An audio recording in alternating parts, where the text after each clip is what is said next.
আসসালামু আলাইকুম সবাইকে। কেমন আছেন সবাই? আশা করি বরাবরের মতো সবাই ভালোই আছেন।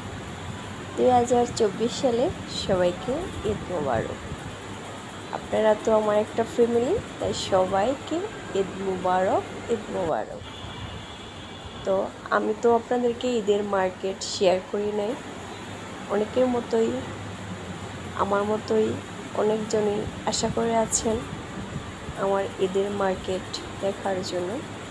বরাবর আমি কোনো ঈদের মার্কেট করি না, কারণ বলতে আমার তো একটা মেয়ে আছে, তাই মেয়ের জন্য, কারণ আমার বাচ্চার জন্য আমি ঈদের মার্কেট করে থাকি। আমি কখনোই ঈদের মার্কেট করি না। ঈদ উপলক্ষে আমার ঈদের মার্কেট করা বলেন, কাপড় চোপড় বানানো বলেন বা পরা আমার তেমন একটা ভালো লাগে না। কিন্তু আগে একটা সময় ঠিকই ঈদ ভীষণ ভালো লাগতো। গস কাপড়টা পরলে মানে অনেক আনন্দ লাগতো। এখন ভালো লাগে না। আপনাদের সাথে শেয়ার করছি আমার মেয়ের এবারে 24 সালে ঈদ কালেকশন, মানে ঈদের উপলক্ষে তার জন্য কী নিয়ে আসলাম, ঈদের কাপড় চোপড়, সেটাই আপনাদের মাঝে শেয়ার করছি। আর শেয়ার করছি আগে কিনে রাখা কিছু কাপড় চোপড় আমার মেয়ের। আপনাদের সাথে কালেকশনগুলো দেখিয়ে দিলাম, ভালো লাগবে। তাই আজকে সম্পূর্ণ ভিডিওটা দেখে যান, ভালো লেগে যাবে আশা করি। যারা আমার মতো মেয়ে বাচ্চারা আছে আমাদের মতো, তাদের মাদের অনেক হেল্পফুল হবে, কারণ কাপড় চয়েস করা যে এত কষ্টের ব্যাপার বলে বোঝানো যাবে না। আর একটা কাপড়ের ক্ষেত্রে বলেন, যে কোনো কসমেটিক ক্ষেত্রে বলেন বা জুতার ক্ষেত্রে বলেন, চোখে যদি একটা সুন্দর না লাগে বা চোখে যদি আপনার না আটকায়, সেই জিনিসটা কিন্তু ভালো লাগে না। যদি ধরেন আপনার চোখে আটকে গেছে, যদি এই জিনিসটা কিনেন, অনেক বেশি ভালো লাগে। চোখে না আটকালে জিনিস কেনা যায় না। এটা জানি না সবার আছে কিনা, এটা আমার মধ্যে আছে। তো ব্যাগটা কেমন হয়েছে, ঈদের ড্রেস আমার মেয়ের কেমন হয়েছে, আমার মেয়ের জন্য সবাই দোয়া করবেন। আমার মেয়ের তরফ থেকে আপনাদের সবাইকে অসংখ্য ঈদ মোবারক, অসংখ্য ধন্যবাদ। কারণ অনেক বেশি আপনাদেরকে অনেক বেশি ভালোবাসি, তাই মেয়ের জন্য অনেক কষ্ট করে, অনেক মানে আমার হাজব্যান্ড পায়ে অসুস্থ হয়ে যেতে গেছিল কালকে।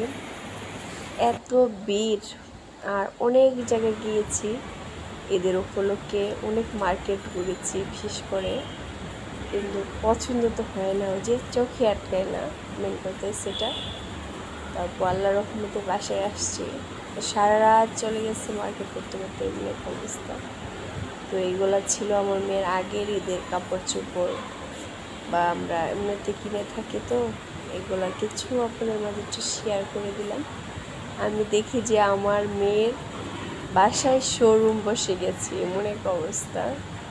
আমি অনেকজনের ভিডিওতেই দেখি, আমার আপুদের ভিডিওতেও দেখি অনেক কাপড়ের টাল, ভাবি যে তাদের এত কাপড়। আমি দেখি আমার মেয়ের কাপড়ে দিয়ে অবস্থা হয়ে গেছে। তো আপনাদের মাঝে একটু শেয়ার করলাম। আমরা একটি মাত্র মেয়ে, আমার মেয়ের জন্য সবাই দোয়া করবেন। আমার মেয়ে আল্লাহের অশেষ রহমতে মাশাআল্লাহ, সে আবার 23টা রোজা রেখেছে। আমি বিশ্বাস করতে পারি না, আমার এতটুকু ছোটো বাচ্চা কীভাবে মাশাআল্লাহ সবগুলা রোজা রাখতে চাইছিল। মাঝখানে তো সে জ্বর আসা পড়ছিল, আপনারা তো জানেন, আপনাদের সাথে আমি সবই শেয়ার করি। প্রচুর পরিমাণ জ্বর আসছিল, বিছানা থেকে উঠতে পারেনি, যার জন্য সে রোজাগুলা থাকে নেই। কিন্তু জানেন রোজার ক্ষেত্রে আমার মেয়ের কী হয়েছে, দেখতে দেখতে তো রমজানের মাসটা চলেই গেল, এবার রোজা কীভাবে গেল করতেই পারলাম না। আর রোজা একদম খারাপ লাগে নাই, তার জন্যই মনে হয় আমার মেয়ে থাকতে পারছে। আবার এবং আমার মেয়ের যে আমি আগ্রাতে 2টা দিক দিয়ে খাওয়াই দিতাম, সে আর খাইতো না। এতটুকু খাবার নিয়েই সে রোজা থাকতো, এতটুকু খাবার খেয়ে সে রোজা থাকতো, এমন ছিল তার সাথে, এরকম হয়েছে আর কি। তারপর আর ঘুমাইতো না, দেখা গেছে একবার খায়া তারপর সে ঘুমাইতো। খালি দুষ্টামি করতো, এরম ওই রুম বারান্দা এগুলোই করতো, আর আমি রান্না করতাম। আর অনেক পাকা পাকা কথা বলে, ইদানিং প্রচুর পাকা কথা বলে, আর আমি কোনো বুঝি না। সে প্রত্যেকটা কথাই ঠোঁটের আঘাত আসা থাকে। যখনই আমি বলি তখন সাথে সাথে বলে। একটা কথা বলতে হতো একটা সময় লাগে, তার ক্ষেত্রে সেটা হয় না। তো অনেক গল্প করলাম, মেয়ের অনেক কিছু গল্প শেয়ার করলাম আপনাদের মাঝে। আপনাদের সাথে শেয়ার করবো না তো কাদের কাছে শেয়ার করবো? আমি জানি আমি কখনো ইউটিউবে ভাইরাল হতে পারবো কিনা জানি না, কিন্তু আমার যে একটা শখ, এই শখটা মনে হয় আমার কোনো দিনই হবে না। হাজব্যান্ড বলেছে কখনোই হবে না নাকি। আমি কী করবো আমি জানি না। তো আমরা কোথায় গিয়েছি আপনারা অবশ্যই কমেন্ট করতে পারেন। আমরা কোথায় গিয়েছি, আমরা কি দেখলাম আমি নিজেই বিশ্বাস করতে পারতেছিলাম। তো অবাক, সত্যি অবাক কি দেখলাম। আমার বড় একটা ভিডিও ছিল বুঝছেন, এটা আমি সব সময় মোবাইলে দেখি হয়ে গেলাম, অনেক ভাইরাল ইয়া। আমি অবাক, বিশ্বাস করতে পারি না নিজে নিজে। হ্যাঁ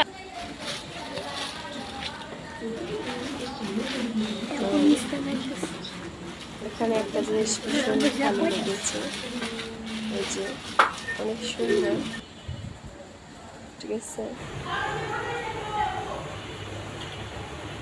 তো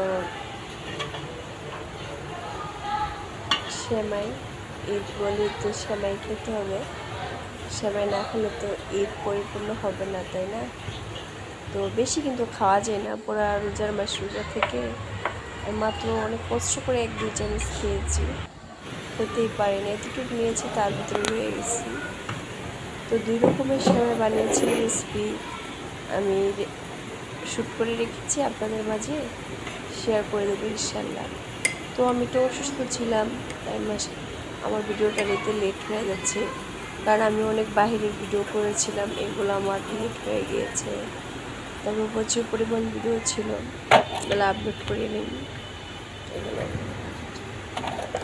আপনাদের মাঝে আশা করি শেয়ার করবো। তো বাহির থেকে কাকা মিষ্টি জাতীয় খাবার নিয়ে আসলো হাজব্যান্ড, বাসায় থাকলে দেখবেন এটা মানে এটা সেটা খেতেই মন চায়, মনের অবস্থা।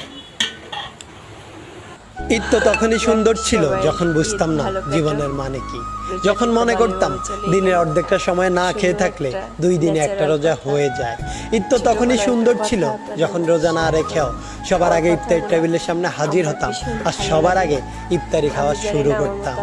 ঈদ তো তখনই সুন্দর ছিল যখন ঈদের নতুন জামা কিনে দেওয়ার জন্য আব্বু আম্মুর কাছে কান্নাকাটি করতাম আর মনে করতাম কেউ ঈদের জামা দেখে ফেললেই হয়তো ঈদ শেষ হয়ে যাবে। ঈদ তো তখনই সুন্দর ছিল যখন অন্য সবাই ঈদের জামা কাপড় দেখে ফেলার ভয়ে আলমারিতে অতি গোপনে লুকিয়ে রাখতাম। ঈদ তো তখনই সুন্দর ছিল যখন ঈদের দিন সবার পা ধরে সালাম দিতাম আর সালামির জন্য দাঁড়িয়ে থাকতাম। ঈদ তো তখনই সুন্দর ছিল যখন বড়দের দেখতাম তারা কত জায়গায় ঘুরতে যায়, তাদের কত টাকা, আর ভাবতাম কবে জানি বড় হব আর তাদের মতো এত সুন্দর করে ঈদ পালন করব।